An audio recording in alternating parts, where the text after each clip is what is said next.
좋으신 우리 주님의 은혜가 오늘 이 시간 우리 모두 함께 하시기를 바랍니다. 오늘 우리가 함께 나누실 하나님 말씀은 잠언 6장의 말씀입니다. 오늘 본문으로 삼고 있는 잠언 6장의 내용은 저자가 자기 아들을 위해서 기록한 글입니다. 이 글의 1차적인 대상은 건장한 남성이었기에 그에 해당되는 내용들이 많이 있습니다.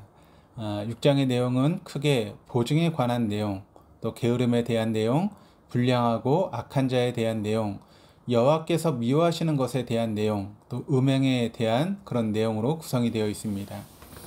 6장에서 첫 번째로 등장하는 이야기는 담보와 보증에 관한 내용입니다. 오늘 본문 이외에도 잠언 여러 곳에서 보증을 상가하라고 하는 이야기가 나오고 있습니다. 실제로 우리 주변에도 이 보증 때문에 나중에 모든 것을 잃어버린 사람들을 만날 수 있기에 보증의 위험성을 우리 너무나 잘 알고 있습니다. 보증이라는 단어는 다른 사람의 신분, 행동을 뒷받침하여 책임진다는 뜻을 가진 단어입니다. 그렇기 때문에 상대방의 모든 빚까지도 다 내가 담당하겠다라고 하는 의미를 지니고 있습니다.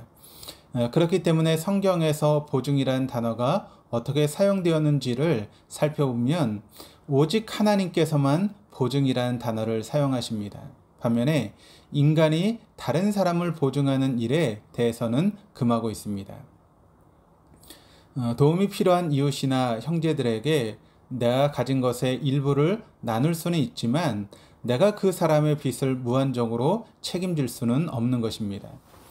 우리는 다른 사람들의 미래에 대해 알 수 없기 때문에 함부로 다른 사람을 보증 설 수 없고 또 유한하고 흠 많은 존재가 바로 우리이기에 다른 사람의 빚까지 감당할 능력을 지니고 있지 않기 때문에 보증을 설 수 없는 것입니다.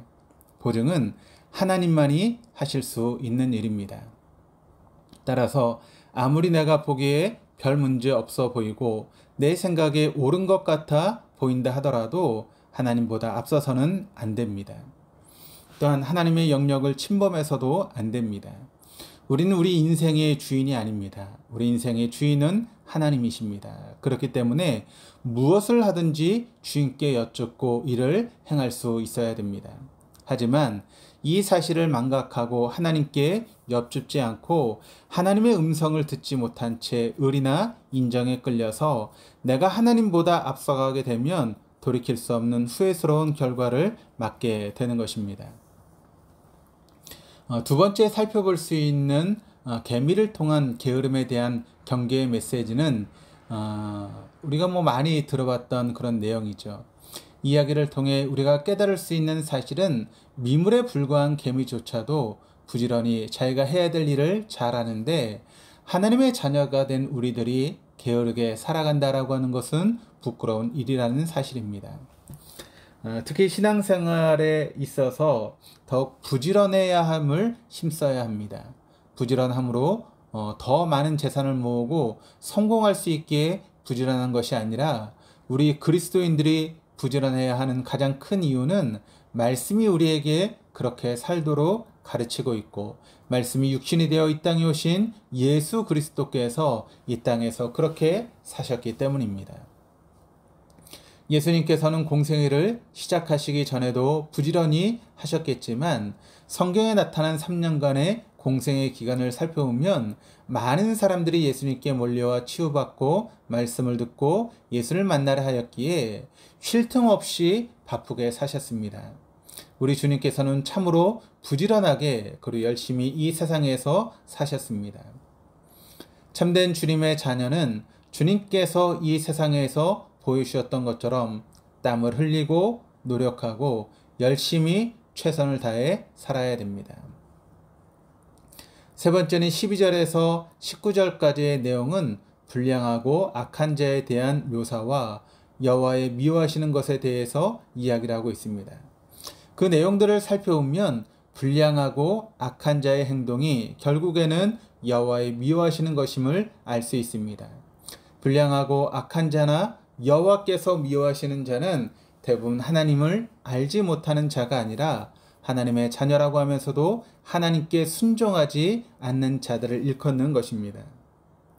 하나님의 자녀들이라면 모두 하나님께 순종하며 늘 하나님으로 인해서 기뻐하며 살 것 같은데, 이스라엘 사람들을 보더라도, 그리고 우리의 모습을 살펴보더라도 하나님의 말씀을 듣지 않고 반항하는 사람들을 보게 됩니다. 우리는 1절에서부터 19절까지의 말씀을 읽다 보면 참으로 우리 자신이 얼마나 연약하고 무능한 존재인지를 깨닫게 됩니다. 그 어떤 사람도 스스로 다른 사람을 보증해 줄 만한 힘이 없고 조금이라도 쉬운 길을 선택하려는 것이 인지상정입니다. 또한 하나님 말씀에 순종하기보다는 수시로 하나님을 거역하고 살아가려는 죄의 유혹을 받고 살아가고 있는 것이 우리 인간입니다. 인간의 연약함은 이뿐만이 아닙니다. 24절부터 마지막 절까지 등장하는 음행에 관한 내용에서도 인간이 얼마나 나약하고 연약한지를 잘 보여줍니다.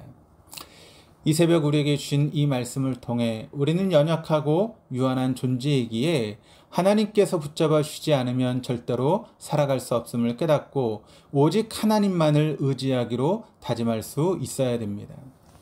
23절에서 명령은 등불이요 법은 빛이요 훈계의 책망은 곧 생명의 길이라고 말하고 있는 것처럼 오직 하나님의 말씀만이 우리를 생명의 길로 인도하여 줄 수 있습니다. 길은 현재의 위치, 목적지, 중요한 전환의 순간들을 암시합니다. 사실 아들 앞에는 두 개의 길이 있습니다. 하나는 악하고 어두운 길입니다. 잠언 2장에서 아버지는 아들에게 구부러지고 어두운 등의 용어로 다양하게 표현하고 있는데 아들이 그러한 길을 가지 않도록 경고합니다. 왜냐하면 이 길에는 악인들이 매복해 있기 때문입니다. 매복한 자들은 그 길을 걸어가는 사람들의 생명을 노리고 있습니다. 그리고 이 길의 끝은 사망인 것입니다. 하지만 악하고 어두운 길의 반대편에는 바른 길, 충만한 생명으로 인도하는 길이 있습니다. 아버지는 아들에게 이 생명으로 인도하는 길로 가기 위해서는 법도, 명령, 훈계의 책망을 따라야 한다라고 말하고 있습니다. 우리의 인생 역시 두 개의 길이 있습니다. 그 길의 끝이 사망으로 이르는 길과 생명으로 이르는 길입니다. 우리가 생명으로 이르는 길에 이르기 위해서는 바로 길이요, 진리요, 생명이신 예수 그리스도를 통해서만 영원한 생명을 얻을 수 있다라고 하는 것을 믿으시기를 바랍니다. 그러므로 오늘도 생명으로 이어지는 그 길을 선택하고 그 길을 걸어갈 수 있는 저와 여러분의 삶이 될 수 있기를 주님의 이름으로 축원합니다. 기도하시겠습니다. 참으로 고마우신 하나님 아버지, 우린 너무도 연약하고 흠이 많아 자기 자신도 올바로 서 있기 어려운 자들임에도 마치 자신이 다른 사람들까지 구해줄 수 있다는 착각으로 살아갈 때가 많이 있습니다. 주님은 땀을 흘리시며 최선을 다해 이 땅에 사셨는데 어떻게 하면 좀 더 쉽고 편하게 살아가려 할 때가 많습니다. 또한 주님의 말씀에 귀 기울이지 않고 자기 마음대로 살아가려는 교만함을 보일 때도 많습니다. 하지만 하나님께서는 이처럼 희망 없고 연약한 우리들을 구원해 생명의 길로 인도해 주시기 위해서 독생자 예수 그리스도를 보내주셨으니 너무도 감사드립니다.